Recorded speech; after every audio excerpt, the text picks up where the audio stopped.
What's up, everybody? Welcome back. This is the Fresh Finance Podcast. My name is Thomas Elms. Got my co-host here, Kyle Ryan.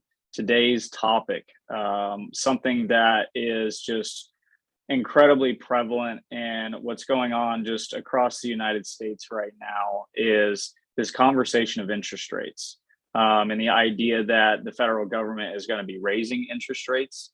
It's something that is just impacting everybody, whether it's home buyers, whether it's car buyers, whether it's banks, whether it's bond investments. There's so many different places that interest rates are affecting people right now.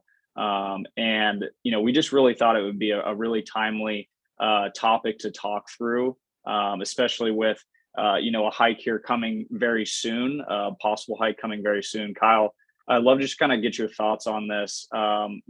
Kind of diving into what interest rates kind of are in a sense, why there's this possibility of them rising, who and how that's going to affect different people or different categories of people, and then some different types of interest rates as well. So if you could, would just love to have you dive in and kind of get your 2 cents on this. Yeah, absolutely. I mean, interest rates are just as big of a headline as inflation and, geopolitical risk right now, which we've mentioned, and inflation and interest rates are really more linked than one would have traditionally thought. So, what are interest rates? Interest rates, quite plainly, are the money, what it costs to borrow something. If you go out and you buy a car and you have to take out a loan for $20,000 to buy your car, you're going to have to pay interest on that. Same thing with buying a house. Same thing with having credit card interest, loans, lines of credits, what have you. So really, how does it impact you? Well, it impacts you if you have debt. It impacts you if you have an interest rate, which unless you have a 0% interest rate, rising rates will affect you. So, why are interest rates rising is really, the question. And that's really in large part due to rising inflation. So what does it mean when you hear the Federal Reserve is raising rates? All right, you keep hearing, they're likely to raise by 50 bips, 50 basis points in June, May, July, whenever they're going to do it. It's still out there as to how aggressively they're going to increase interest rates. But how does that impact you? How does that impact you and your interest rates? So what happens when the Federal Reserve raises interest rates by, say, 50 basis points, 0.5%? That's going to impact any variable rate, a rate that's not locked in and a rate that is dependent upon the federal funds rate. Okay, so those who have existing mortgages, you have a fixed rate. Your rate is not going to go up just because the Federal Reserve raised interest rates. Now, if you have a variable rate, you should be a little bit more concerned here. We'll touch on that, but interest rates are kind of going back to their historical averages.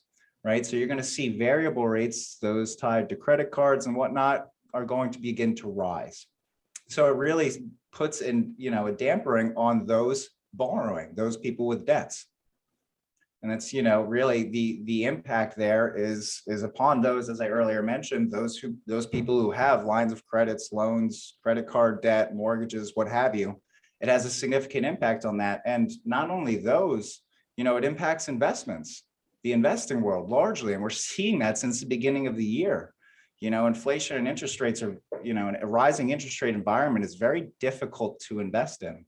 So kind of going along the investing world and its impact, Thomas, what would you have to say to investors who are concerned about rising interest rates?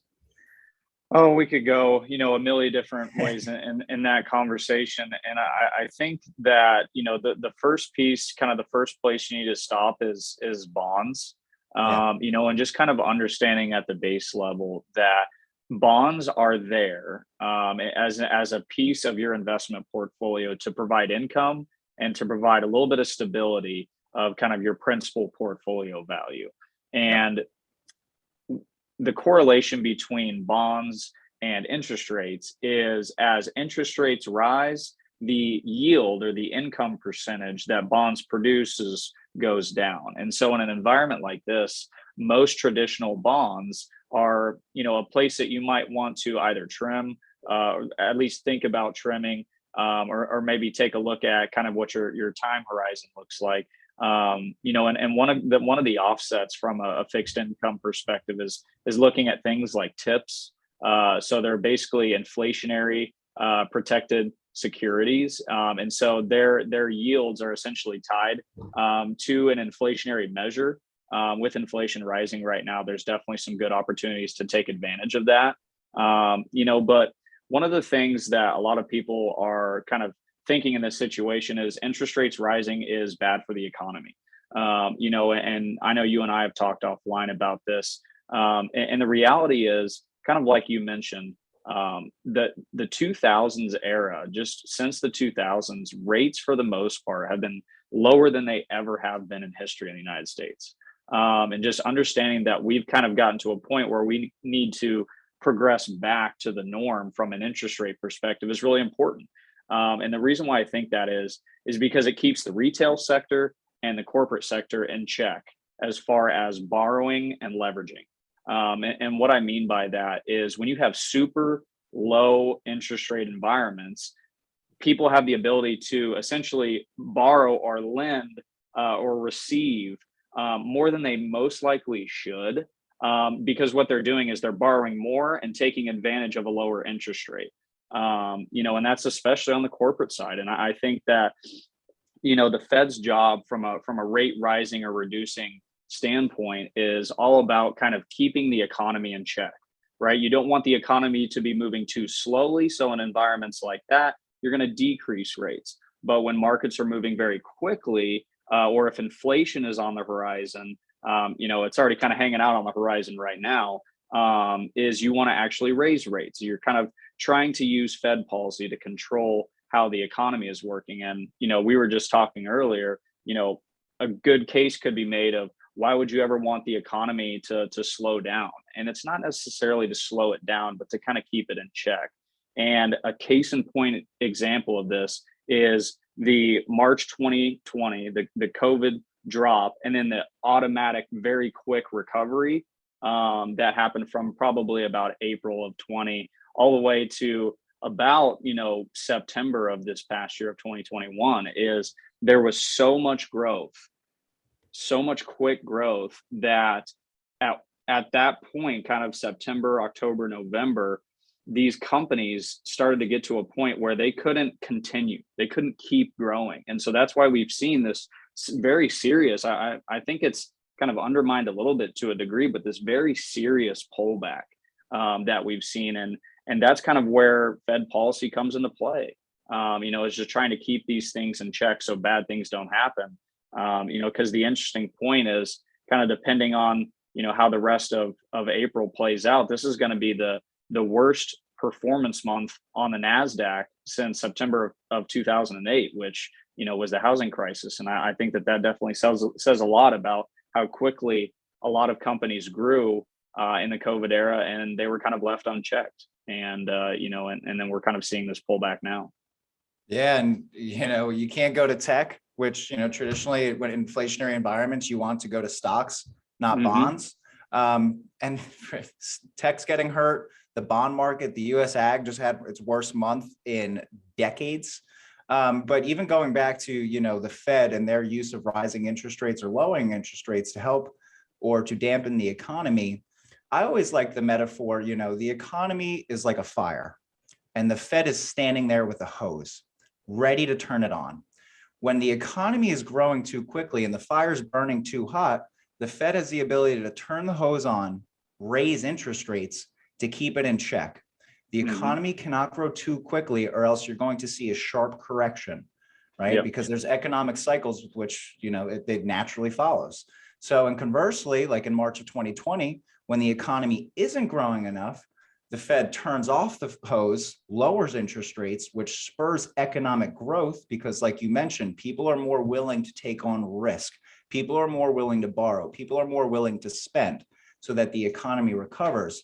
Now we're seeing this flip side of that. We're seeing that the economy is booming. The economy, GDP, gross domestic product, is 70% made up by the consumer in the United States. And average day consumers have more money and are spending more cash than they ever have. Okay, so now all of a sudden we went from a place where the economy isn't growing and we really need to give people a reason to go out and invest and spend. Now we're in the flip side of that.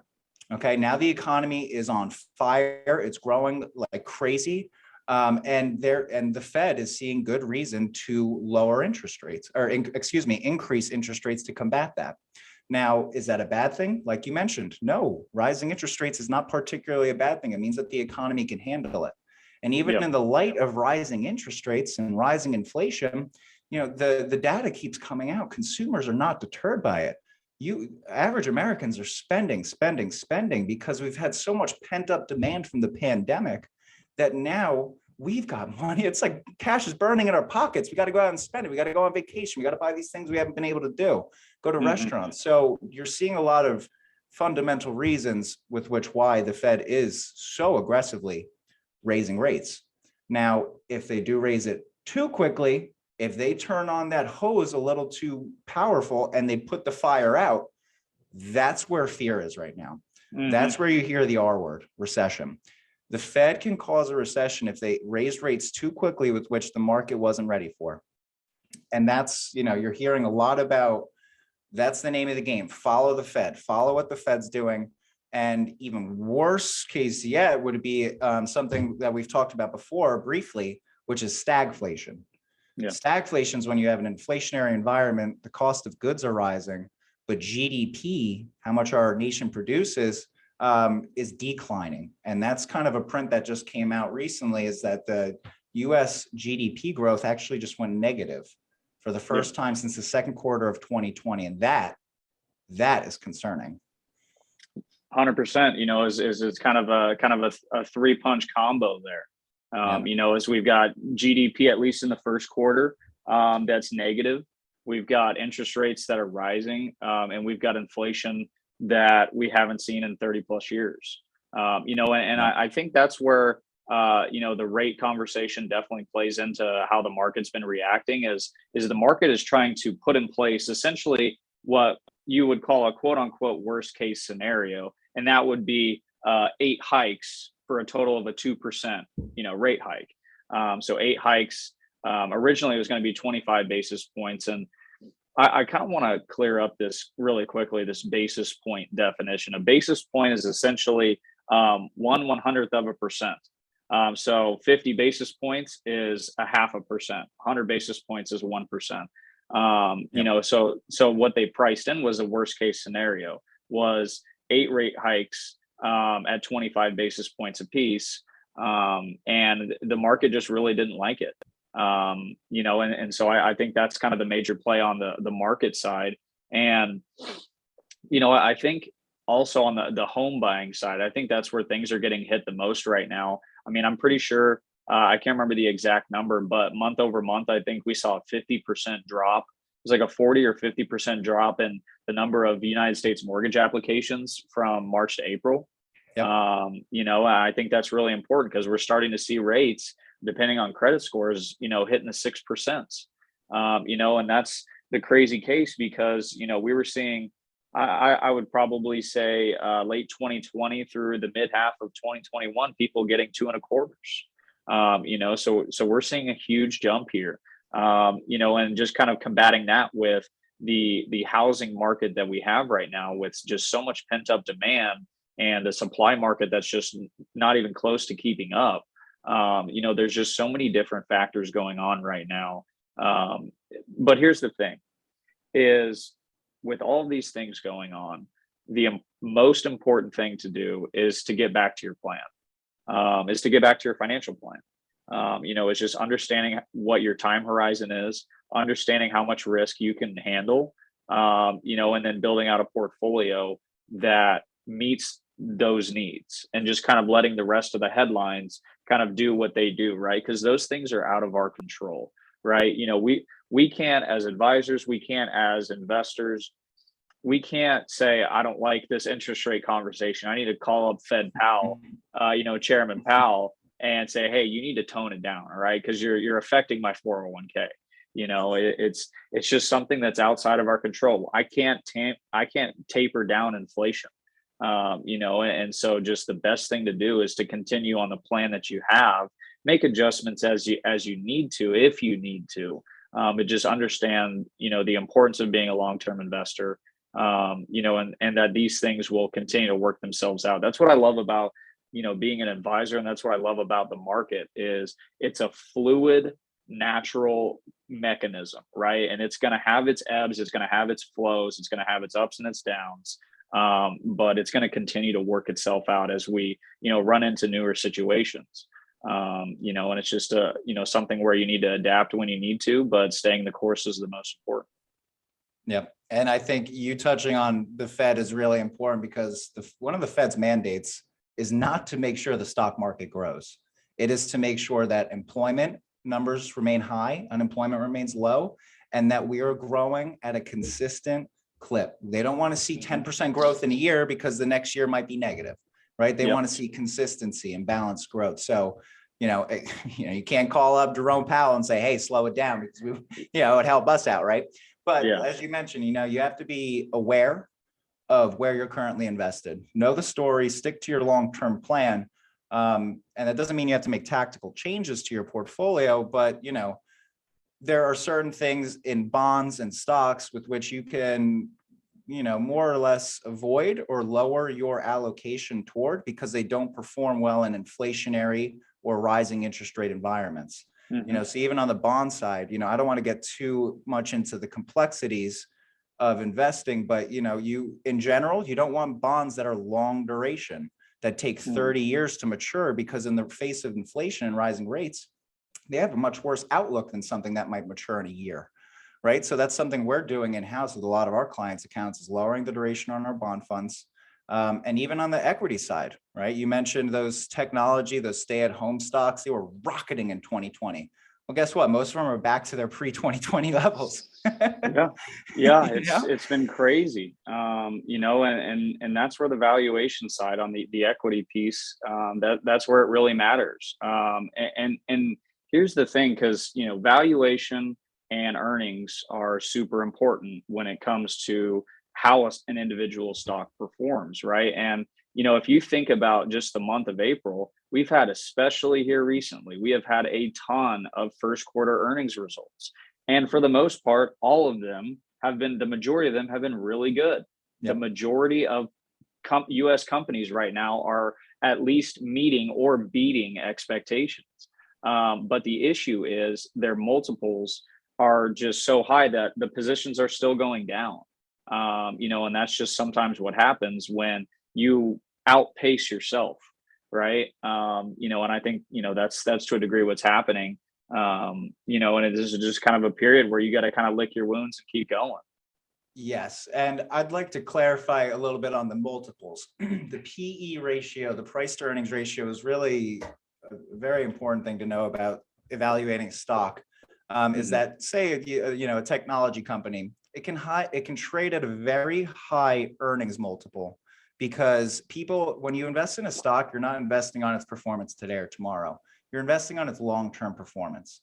So technology companies are expected to grow at a higher rate because of what they invested in the industry that they're in. So they can therefore support higher multiples. When you have rising interest rates and high interest rates, it does not bode well for those type of companies typically. It compresses their margins, which, if you already have very low profitability as a new startup technology innovating company, rising interest rates are going to hurt you a lot more than than a huge mega cap company that is able to support its yearly costs just by the cash it has on hands, right? These big energy companies, these value companies, they don't trade at as high of multiples, and you're seeing their performance in the stock market reflect that. You're seeing value outperform growth. And that's kind of the story we've been hearing, going forward. It's not just year to date, it's going forward in this environment. Value stocks tend to outperform growth stocks. And again, just between the bond side and the equity side, those are some strategic changes we're making, is overweighting value, overweighting short duration bonds. And, just taking a look at all of our existing, because right now we are in a risk off environment. 2020, when the economy was in shambles and interest rates were low, we were on a risk on environment. People were willing to take margin and take on loans and debts because it didn't cost them a lot to do so. They were putting money back into the economy. Market was going crazy. Economy was not. Now we're on the flip side of it, right? Now the economy is on as strong a footing as ever, but the market's in shambles, right? So it's, the market is efficiently priced, but not constantly, right? So you always have to be aware of the risks and the opportunities out there. And interest rates are something that has a very big impact on those. Yeah. 100%. What else do we got? What else do we got here? I wanted to, we talked a lot about the market. I want to go back to homeowners and the interest rate impact on buying a home, because I've had a lot of people in the last 2 years. You mentioned it before, mortgage applications, refinancing activity. They were going bangbusters in 2020, 2021 when we had low rates. Now you're seeing significant decreases in refinancing activity because rates are higher. People don't want to do it. People like first-time home buyers. I've had a number of peers reach out to me and say, hey, I'm thinking of buying a home. Would you do it right now? Interest rates are rising, so I don't want to. And I will say, rising interest rates have an impact on the value of your home. I don't think they should have an impact on your decision to purchase a house or not. It should be a factor, but it shouldn't be a huge one, right? Totally agree. Because if interest rates are higher, you can afford less house. More of the money that you're putting into that mortgage is going to interest rather than the principal, and vice versa. When mortgage rates are low, you can afford more houses. So that the rates are one impact for why housing prices have skyrocketed. The other one is simply supply and demand. Right? If you lived in the city in the beginning of COVID and you wanted to go sit at the beach every day when you're working from home, well, so did everyone and their mother. Not many people wanted to sell. You have low supply, high demand. Economics 101, price goes up, right? So you're seeing price go up from low interest rates and price go up from supply demand. And now we're in a space with which interest rates have risen dramatically. A 30-year mortgage at the beginning of the year, you might have gotten around 4%. At the end of March, you've gotten around 4.5%. And just a short month later, at the end of April, you're paying 5% interest rate for your 30-year mortgage. Oh my God, I'm not going to go get a mortgage. Let's think historically here. A 5% mortgage rate is not bad, historically speaking. We're right around historically average. It's low. Historically, it's low. In the 80s, it was 15%. Yeah. 15. You're earning 12 at the bank, so that makes it a little bit better, but compared to your 0.2 now. But the main purpose of me bringing this up is that I don't think interest rates should deter home buyers or people who want to go out and get a home equity line of credit or refinance or get a loan, what have you. I don't think that should be the sole factor as to whether or not you do it, because there are other factors, like I mentioned, with supply and demand for home prices and what have you, that you'd want to speak with someone and get their opinion on, whether it's the right move for you. And here's the thing too, is I think that people have a misunderstanding of interest rate process. They think that they can try and time the housing market or the purchase of a house based on the interest rate like they could the market per se. And because the real answer is you can't. And the other thing is this, and a rising interest rate environment is not just like a 12-month thing. This isn't something that's really going to be going away for the foreseeable future. And so when somebody asks me, that question, my thing is, you're on the front end of a rate hiking session. So if you're going to buy, you might want to think about maybe doing that quickly, not wait, right? And, especially this, if you need a house, you need a house. Yeah. Right. And you don't worry about the interest rate per se. Because especially right now, when you understand the bigger picture, that even though it's higher rates than what we've seen in the mid 2000s, they're historically very low right now. And so if you're going to buy within the next, I'd say 12 to 36 months, kind of buying on the front end of this rate hike session and locking in that rate is probably a good idea. And here's another thing. If you're so concerned about rates, what's your cash look like? Maybe put some more down, or maybe even look at a 15-year mortgage instead of a 30, right? Then you're changing the conversation on how much interest you're paying. I think that's an important conversation. And normally 15-year loans have lower rates anyway, because you're essentially paying off the principal and interest quicker, and exactly half the time, if I can do math right. What's 30 divided by 15? But anyway, that's a really important thing to think about is people think that they can just, if rates are rising right now, that they can just wait 12 months and then the rates are just going to go back to where they were, right? Like we're setting new floors every rate hike for at least the foreseeable future. And I think that's something that's just misunderstood a lot. And even take it from this perspective, say you get a 5%, mortgage today, and in a year it's at 6%. Woo! I got it at 5. In a year it's at 4. Guess what? You can refinance. Yep. You can refinance. You can refi on the way down. Yeah. You can lock in as it goes up and refi on the way down. Yeah. Yeah. And, and it all comes down to, flexibility, the 15 versus 30-year mortgage. I just had that conversation yesterday with a client, and it came down to, it was a smaller mortgage. It was like a half a basis point, 50 basis points of a difference, right, between the 15 and the 30-year. And I said, there's the difference between flexibility, making the lower payment on the 30-year, or a better interest rate, and it really comes down to personal preference and knowing your own situation, right? Yeah. So they came down to where they'd rather have the flexibility and overpay the payments. And that's perfectly fine. You're going to pay a little bit more in interest, but as long as it's a small mortgage, we wanted to get rid of it, that's all okay. And it fits into the plan. Yeah. Yeah. And one of the things too, that I'm starting to see, just, I don't know if it's just kind of what is eventually kind of been the happening because of super low rates in the 2020, 2021 timeframe, is people got pre-approved for a home.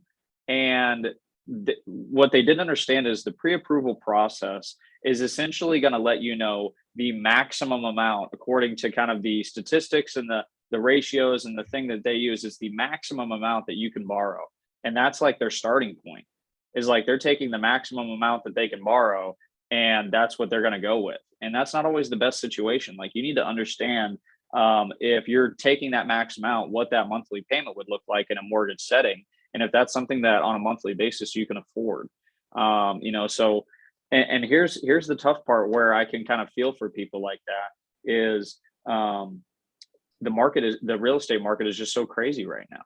Is everything's going for 20,000+ over, and there's 10 offers in 10 seconds from when they put it on the market.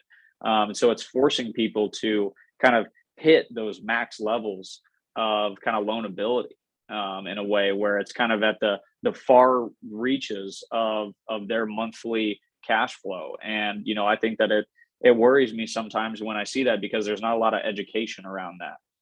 It's your pre-approval amount is not your best fit mortgage amount. It is the maximum that, the bank possibly feels comfortable loaning you. And so I think that's just kind of something important to understand, especially in rising rate environments. Yeah. And, in 2020, I couldn't believe I tried getting pre-approved for a mortgage. I was going to buy my first house in 2020. And I couldn't believe how high they pre-approved me for. They were just giving it out like candy, and thankfully, hindsight's 2020, whether the value of the house would have gone up, I'll tell you that. But they were just giving them away like candy. It wasn't as bad as the 08, mortgages, no income mortgages they were giving out then.